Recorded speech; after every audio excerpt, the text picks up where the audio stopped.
Hello there, a warm welcome to the EU Observers Chat Show. Let's talk about EU. With me today to discuss the concept of the protection of a work-free Sunday is Mrs. Ilna Figueiredo from the European United Left Group in the Parliament, Mr. Nert Diva from the European Conservatives and Reformists Group, Mrs. Antigini Papadopoulou from the group of the Progressive Alliance of Socialists and Democrats, and Mrs. Natcha Hirsch from ALDE. Thank you very much for joining me here, and thank you very much for watching. So without further ado, let's talk about EU. So in the EU's original Working Time Directive, Sunday should be a weekly day of rest for European workers. However, the European Court of Justice rejected the idea, finding insufficient reasons to link a work-free Sunday to the protection of workers' health. With the Lisbon Treaty in place, the topic has been brought up once again in the European Parliament, so I'd like to hear what our MEPs have to say on the matter. Mr. Hirsch, what about yourself? Does your religion allow you to work on Sundays? Yes, I'm a Catholic, but that's not the point. I don't think this matter has anything to do with the EU. The EU is trying to legislate for everything, from when I can blow my nose to when I can comb my hair. I think this is absurd.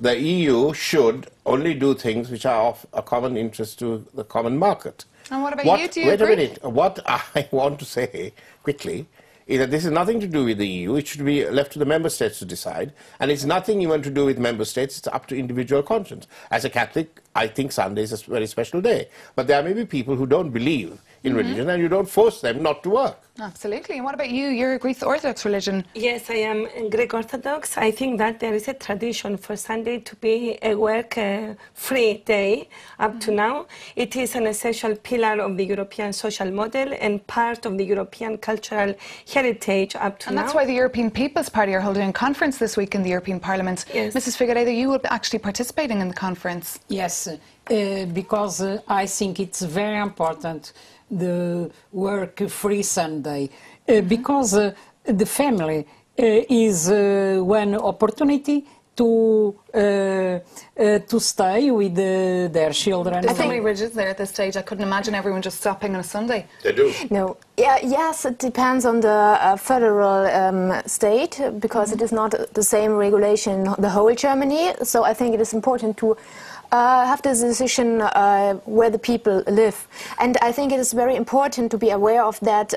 We never will have a work-free Sunday, because what to do with hospitals, police, firemen, people in hotels. But so, the majority of the workers has one possibility to stay with their families.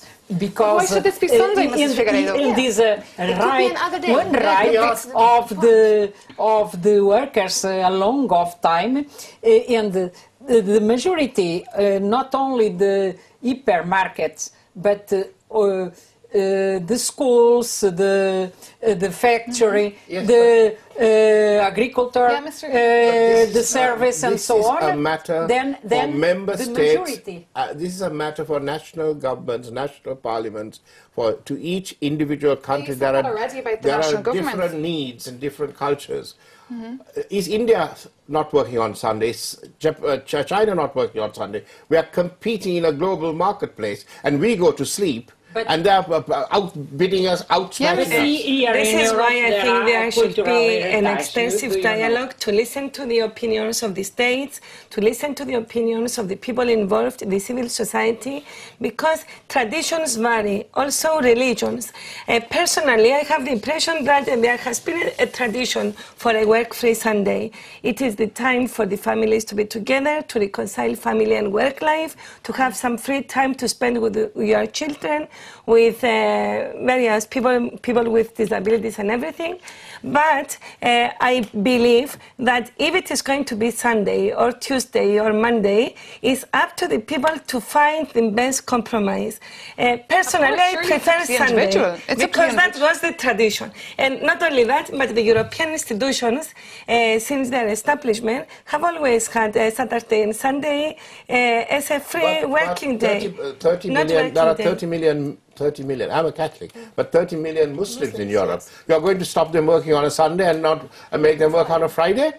It depends on different countries and their needs. You can't do one-size-fit-all European piece of legislation. It is nonsense. This is why we want to have a discussion, and in the Parliament there could be a possibility for all the views to be heard, and we find the best compromise on this issue. And as long as there is full respect of the rights of the working people, because there are too many people working on Saturdays and Sundays, even though there are some studies... But some people like working on Sundays. I mean, you get overtime. Yes. Let them do The it. trade unions are supporting it. As long as Students like to work on Sunday Yes. because then That's the only they time they can earn some money. Yeah, and they have less stress in the week, so they can concentrate on the university and they can work on Sunday. So it's perfect. But one day free for everybody, all the family, is very, very important. It won't work like that. Yes, because we need the reconciliation of you can't force people the family, by legislation to behave in a certain way. You people are free, they are born free, they will choose to do what they want to do. And here we are, poised on the threshold of bankruptcy in the EU, with countries in economic decline, competing against countries like China and India, working 24 hours a day, 7 days a week. But we are not trying to let people working. So this fond idea that mommy and daddy are going to sit with and have lunch with mother and all the children is not applicable in that situation, is it? But certain people are fighting for that, like Martin Kasser from the EPP party. He's just launched a petition at the moment, if anyone out there would like to sign it.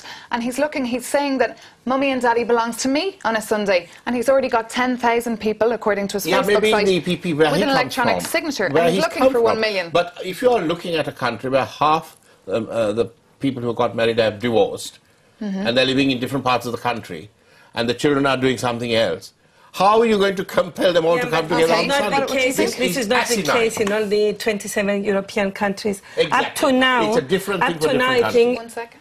Yes, with due respect, I think that up to now, Sunday has been a very good way to reconcile family and work.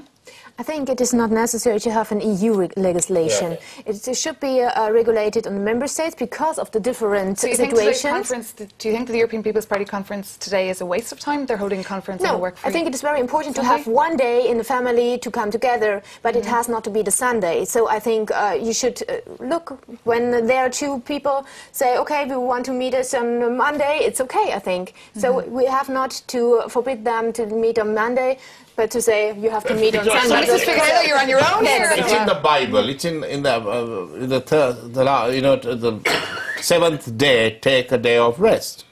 I'm a Catholic, so I know that and I respect that. But I will not impose that on other people who don't this. want I think to it's take a matter of rest. democratic discussion, and depending on the culture, the way of thinking of the people, this is why the civil society's attitude and opinion is very important.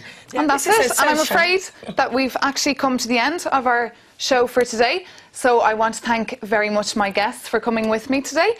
And remind you that we will be back again next month looking at the topic of divorce, which might be of interest to you all again, but divorce in the case of cross-border couples. So do come back. If you would like to comment on today's debate and tell us whether you would sign Mr. Kasser's petition, please do send us an email at video@euobserver.com. But for the moment, from me, Maeve McMahon, thank you very much for watching. Goodbye.